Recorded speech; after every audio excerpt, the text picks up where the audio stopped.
একটা নববিবাহিত মেয়ে তার যদি ব্রেস্ট ক্যান্সার হয়ে থাকে সে গর্ভধারণ করতে পারবে কিনা? আচ্ছা, প্রথম কথা হচ্ছে যে আমরা দুটো পয়েন্ট বলবো এখানে গর্ভধারণের ব্যাপারে। একটা হচ্ছে যে বিয়ে করার পরে দেখা যাচ্ছে যে তার ব্রেস্টে একটা টিউমার হয়েছে। এই ক্ষেত্রে দেখা যায় বলা হয়, এটাকে বলা হয় ব্রেস্ট ক্যান্সার ডিউরিং প্রেগন্যান্সি। এই breast cancer during pregnancy usually এটা একটু অ্যাডভান্স স্টেজে ধরা পড়ে। তার কারণ যে রোগী সেও নিজেও এটা নিয়ে অত ওরিড থাকে, সে তার বাচ্চা নিয়ে ওরিড থাকে, এবং at the same time gynaecologist যিনি রোগীকে তত্ত্বাবধান করে ওনারাও এত খেয়াল করে না। যার ফলে দেখা যায় এই ব্রেস্ট যেহেতু প্রেগনেন্সির সাথে ব্রেস্টও বড় হয়, যার ফলে ওভারলুক হয়ে যায় টিউমারটা। টিউমারটা যখন ডায়াগনোস ফিল করে রোগী অথবা ফিজিশিয়ান যখন ফিল করে, it is advance, locally advance. তারপরে এই টিউমারগুলো বগলে চলে যায়, লিম্ফ নোডে দেখা যায় পজিটিভ হয়। আরও একটা আমরা দেখেছি, বিশেষ করে আমাদের দেশের চেয়ে এটা বেশি এগুলো ইউরোপ এবং আমেরিকা এগুলো ইনভেস্টিগেশন বেশি থাকে। আমেরিকায় দেখা যাচ্ছে যে প্রতি 10,000 লিভ বাড়তে একজন মাদারের ব্রেস্ট ক্যান্সার হয় ডিউরিং প্রেগনেন্সি।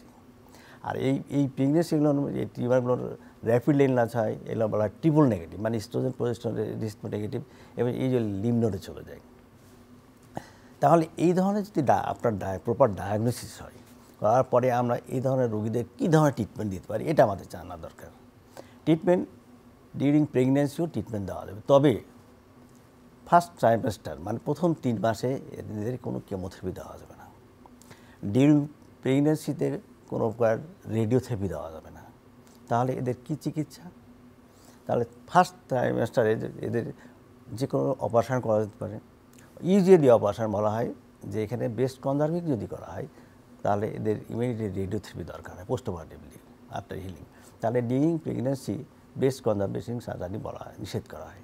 তাহলে এই ক্ষেত্রে ম্যাস্টেক্টমি এবং এক্সিলারি ডিসেকশন করা বা সিম্পল মডিফাইড রেডিক্যাল ম্যাস্টেক্টমি বলা হয়।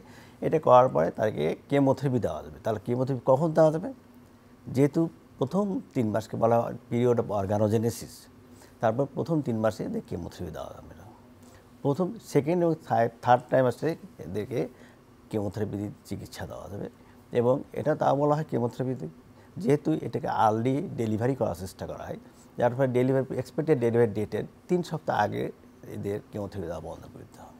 তার মানে একজন গর্ভবতী নারীকে তার পুরো সময়টাতে একজন অনকোলজিস্টের চিকিৎসাধীন থাকতে হবে এবং তাকে তার ফলো আপে কখন ট্রিটমেন্ট দিতে হবে না এই বিষয়গুলো